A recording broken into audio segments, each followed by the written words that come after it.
भित्तामा मेरो तस्बिर हेरेर आँसु नझार है माया, मैले सपना नराम्रो देख्छु। विश्वास गर म छिट्टै फर्किन्छु माया। फर्केर यहाँ मैले देखेका र भोगेका यसलाई लामो कथा लेख्छु।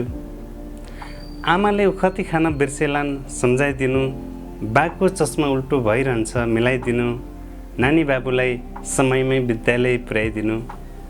हुन त यी सबै मैले भनिरहनु पर्दैन माया, तर के गर्नु मनै हो। कोही कसैले बहिनी चिया पिउन जाम भन्लान् सचेत रहनु, भाउजू फिल्म हेर्न जाम भन्लान् चनाखो रहनु, माइजू घुमफिर गर्न जाम भन्लान् होसियार रहनु। कोदोमा तोरी मिसाउन सक्छ, तिमीलाई र मलाई सजिलै छुट्याउन सक्छ। विश्वास गर माया, म छिट्टै फर्किन्छु।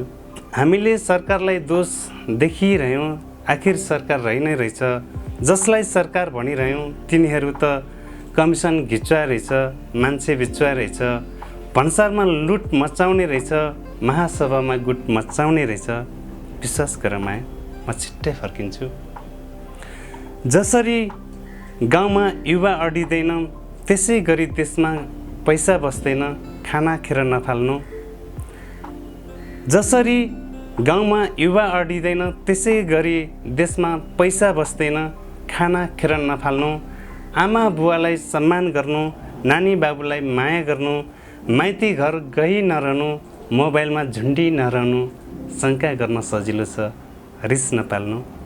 विश्वास गर माया, म छिट्टै फर्किन्छु। फर्केर नेपालीको आँखामा लागेको पर्दा च्यात्नु छ अनि देश लुची खाने ढेँडोहरूको घाँटी थिच्नु छ माया। म छिट्टै फर्किन्छु। नमस्कार, म नवराज श्रेष्ठ। म छिट्टै फर्किन्छु शीर्षकको कविता हेरेर सुनेर कस्तो लाग्यो सल्लाह सुझाव र प्रतिक्रिया दिन नभुल्नुहोला। धन्यवाद।